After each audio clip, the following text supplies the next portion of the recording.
On the eve of his crucifixion, Jesus prays to his Father, I have given them your word, and the world hated them because they are not of the world, just as I am not of the world. I do not ask that you take them from the world, but you keep them from the evil one.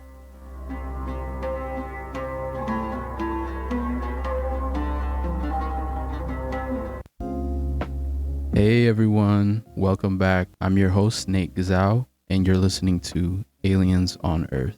Please stick around. We've got a very special episode just for you. Hey everyone, welcome back. This is episode 13, Owner or Steward. Ownership is freedom, power, leverage. The more that you own, the better off you are. It's not just for bragging rights and for fame or for position. The more that you own, whether that be money, properties, land, businesses, or investments, the more bandwidth you have to really help to aid others. Let me ask you something. What is one thing that you've worked extremely hard for, you finally attained ownership of? Whether that be a house, a clothing line, an art studio, maybe you inherited a family business, maybe a large sum of money or some kind of IRA account or a rare collector's item. Whatever that may be, as a society, we collectively love the idea of having or owning bigger and better things. We have this sort of obsession with accolades. We have this sense that I've made it.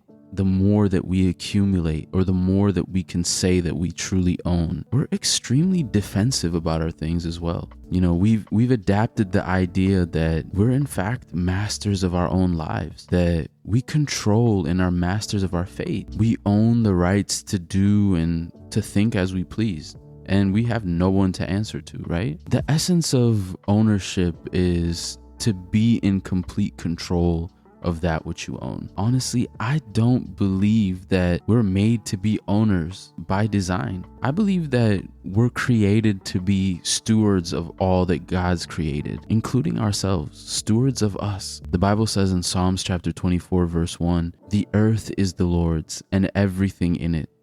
The world and all its people belong to him. Everything that is on the earth belongs to God. He has created all of it. So that means even us, we belong to him. You know, oftentimes we assume that we're the owners of our own lives, our finances, our possessions. We can be gripped by worry, by fear, by anxiety, and we can worry about all the what ifs, right? Because we ultimately don't really have the control that we believe we have. Can you with certainty guarantee what's going to happen to you tomorrow? Probably not. When we act like an owner, worry, fear, anxiety are always present because there's so many things that we can't control. We're not created for the responsibility that comes with this ownership thing. We play a part, but all the heavy lifting is God's. So we should give up that control. The tendency to behave like owners comes from the desire to control, mostly driven by our fears. Although we can be gripped by pride and driven from pride as well. We fear losing something, so we tighten our grip on it. We must accept that we're not in control, but God always is. We can trust God with our present and our future. And even if we lose something, it's not a loss to God. He still owns everything. God's given us the easier part of the equation. As stewards, we can only manage what we've been given. No more, no less. We don't have to create something out of nothing or sustain things to grow and ensure the good outcomes. That's entirely up to God. Our part is to manage what we have and do it faithfully. So through God's word, God even gives us and provides us with the wisdom to accomplish these things. I want to share one example from my personal life that comes to mind. About 7 years ago, I experienced loss for the first time that hit me so close. And this experience really shook me up from the inside. I had so many questions for God and zero answers. I couldn't even fathom how or why this would happen. How does a healthy young adult just get sick within a few years and pass away out of the blue? My thoughts would constantly race to ask what could have been done differently. Why was I not more involved? Most of all, Where was God in all this? I remember nights that I couldn't sleep because I was just gripped with anxiety and fear that, hey, what if I'm next? How do I even trust God moving forward for my life? And I was all of a sudden face to face with the reality of how little control I actually have in life. And God had to teach me that each day that I have on this earth is really a blessing. And each experience, each relationship is ultimately owned by Him. I have the privilege of stewarding them. And the more I strive to own and control my experiences, my family, my friends, my finances, overall my purpose in life, the more anxious and fearful that I'm prone to becoming. And because the truth is, everything and everyone belongs to God, we're just His stewards of everything that He gives us on this earth. We should sometimes sit back and think, take an inventory of your life. Is there anything that you can think of that you're managing with an owner's mentality, with assuming control or full and complete control? The best way to really recognize these things is to look at what causes you to get worried. What are some of the root causes of your stress, and what makes you anxious?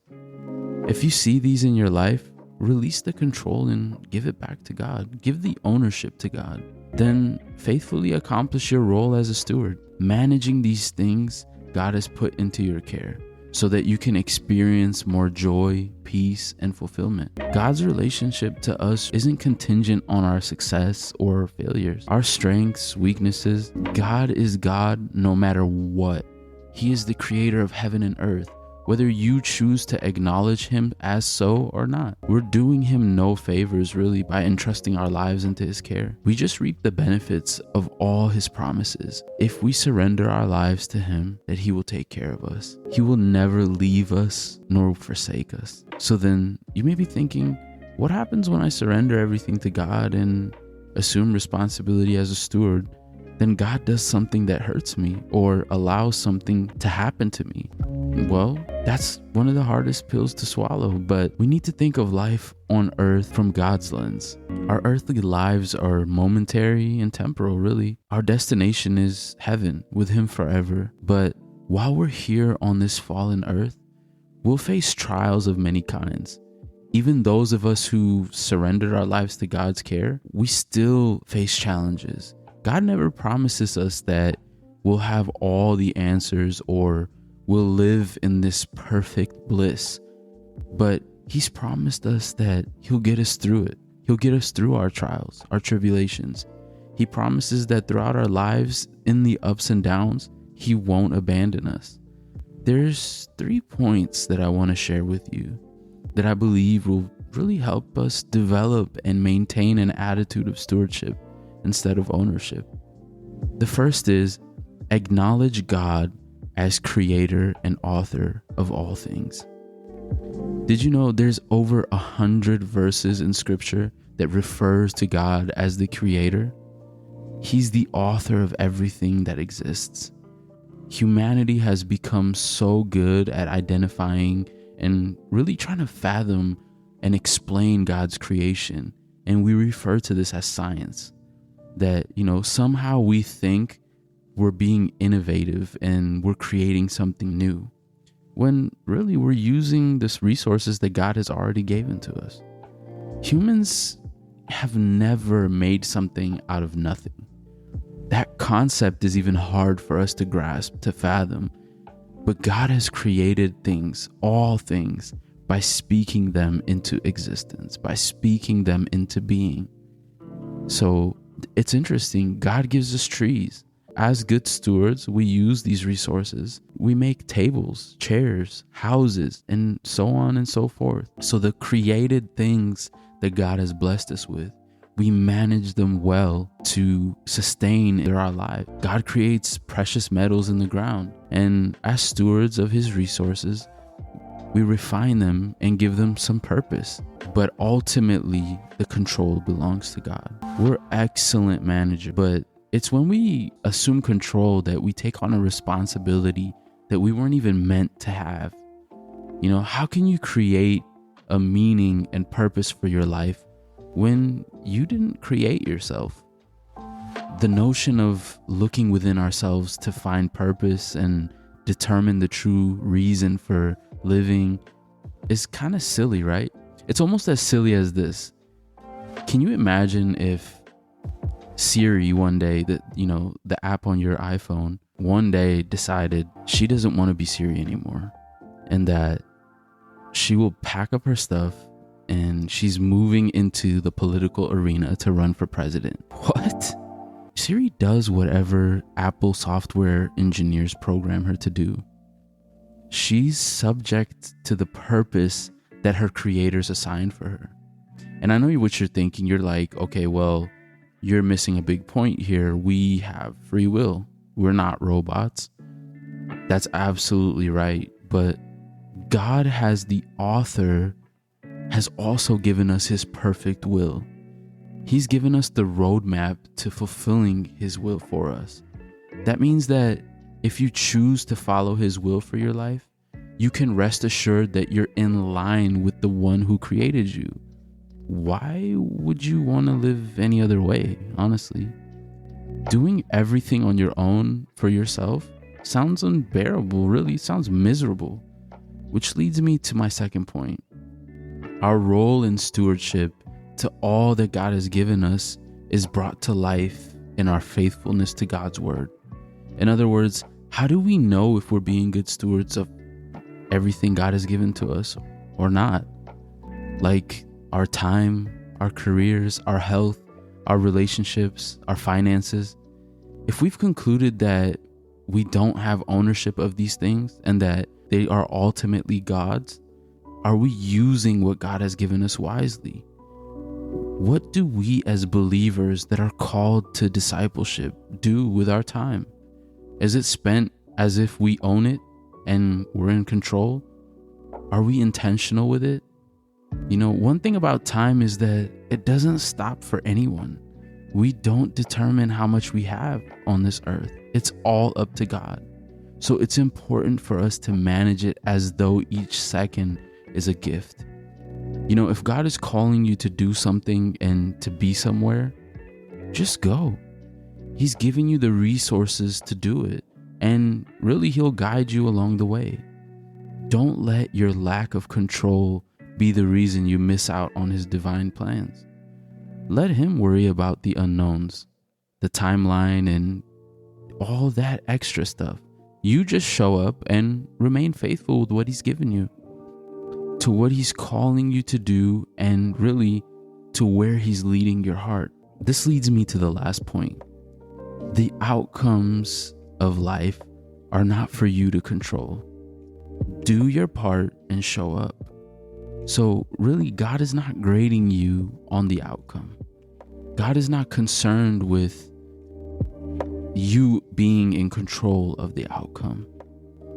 God is concerned with you doing your part to remain faithful in stewardship, no matter the outcome.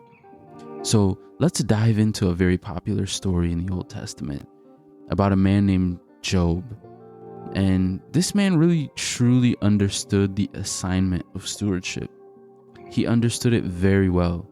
And in Job chapter 1, from verse 1, it says, "In the land of Uz, there lived a man whose name was Job.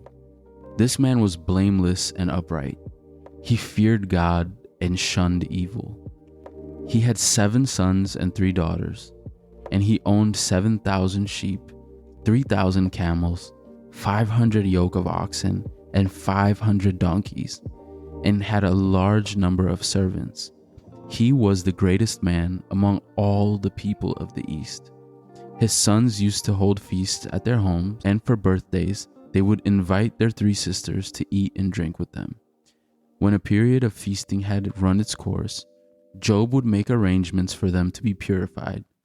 Early in the morning, he would offer burnt sacrifices for each of them, thinking, perhaps maybe my children have sinned and cursed God in their hearts.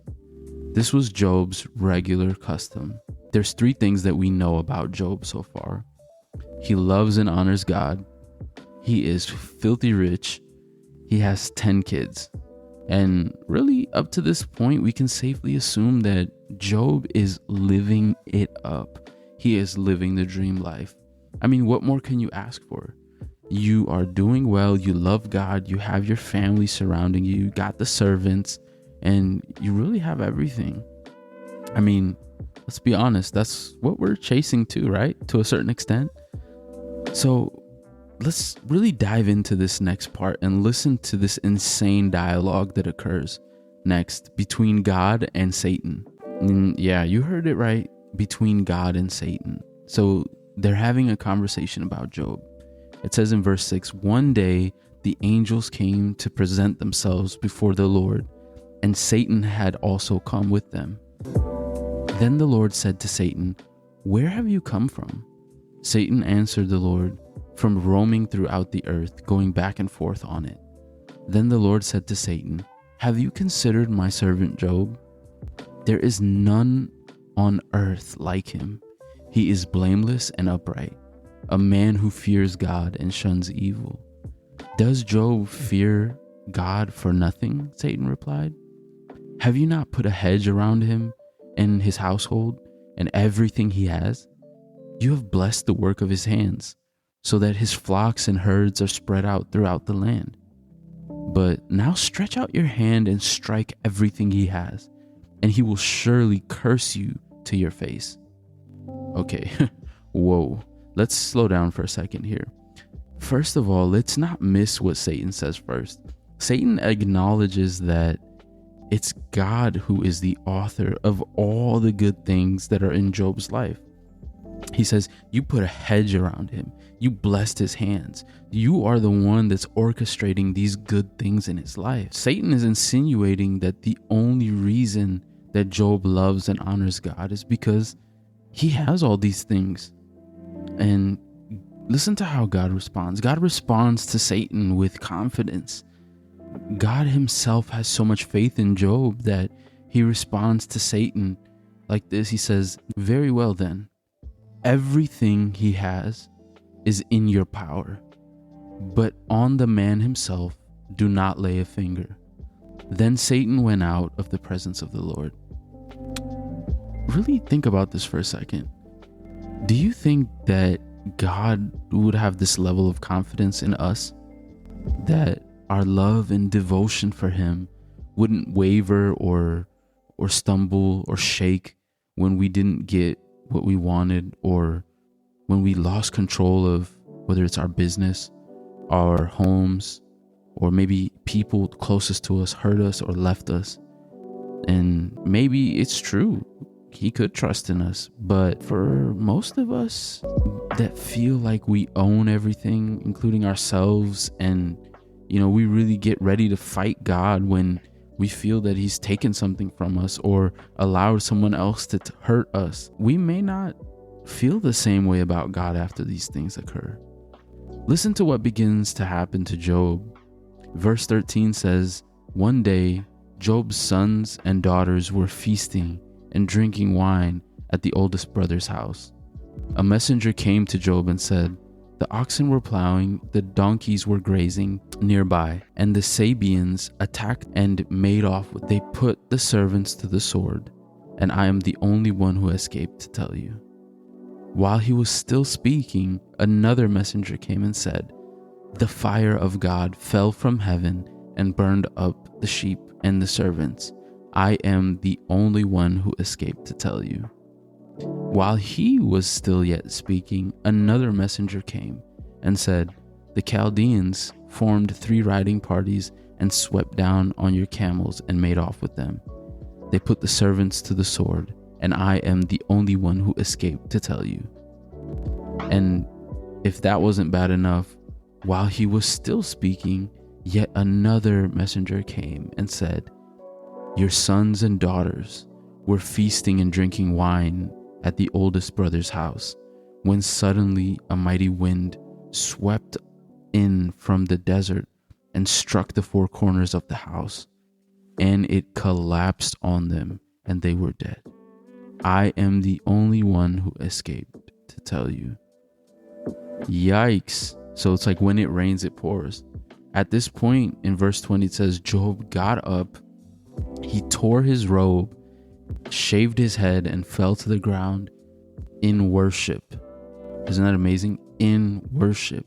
And said this, listen to this point. He says, naked I came from my mother's womb, and naked I will depart. The Lord gave, and the Lord has taken away. May the name of the Lord be praised. In all this, verse 22 says, Job did not sin by charging God with wrongdoing. This is amazing. So Job makes some important acknowledgments that, number one, he came into this world with nothing and that he would depart with nothing. And the second thing he acknowledges is that God gives and God takes away. And then he goes on further to say, blessed be the name of God. So either Job is crazy or there's something that he's really understood, that God is in complete control, and it is God that blesses people. It's God that takes and gives. But through it all, it's all about him. Through it all, everything that happens is ultimately for the good. You know, there's some of us who have gone through some mind-boggling life events.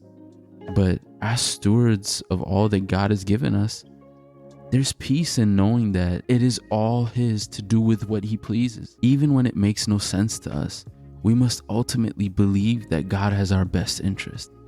Let's look at what happens next to Job in chapter 2, verse 7. It says, so Satan went out from the presence of the Lord and afflicted Job with painful sores from the soles of his feet to the crown of his head. Then Job took a piece of broken pottery and scraped himself with it as he sat among the ashes. Listen to this. In verse 9, his wife said to him, are you still maintaining your integrity? Curse God and die. And Job responds, you're talking like a foolish woman. Shall we accept good from God and not trouble? In other words, I trust God even when it hurts. Job was faithful to God, and he understood his role as a steward. He knew that ultimately the results and outcomes of life were up to God and how he saw it fit to be. Job's life, however, did not end in misery. God blessed Job even more than he had before he lost everything. He completely restores Job's life. In chapter 42, verse 12, the Lord blessed the latter days of Job's life more than the former part. So it goes on to list. He says he had 14,000 sheep, 6,000 camels, and 1,000 yoke of oxen, and 1,000 donkeys. And he also had 7 sons and 3 daughters. So God really refreshed and restarted his life. It says the first daughter named Jemima, the second Keziah, and the third Keren-Happuch. Nowhere in the land were there found women as beautiful as Job's daughters, and their father granted them an inheritance along with their brothers. And then it says, after this, Job lived 140 years. He saw his children and their children to the 4th generation. And so Job died an old man full of years. So in this, we can remember God is the creator. We are his stewards. Just show up and manage what he's given you. Use the time that he's blessed you with. And really, you may not understand everything that happens to you or the things that life brings to you, but the outcome is God's responsibility. And ultimately, naked we came and naked we will depart.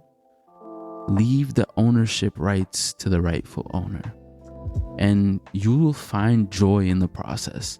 You will find peace in all of this, knowing that God is in control and that he has the best intentions for you. I don't know what you're going through, and I don't know what God is calling you or asking you to do, but I want to encourage you to step out in faith. Be a good steward of the gift that God has placed in your heart. Be a good steward of what God is calling you to do. No matter the outcome, God is faithful. and he will never leave you or abandon you. The God who has called you is faithful to bring it to fruition. Just trust him and go. If you've enjoyed this episode or any of the other episodes, please download them, share them with your friends, comment, tell us what you think, and most of all, tune in next week as we have a brand new episode just for you. This is Aliens on Earth, and until next time, I'm your host, Nate Gazal.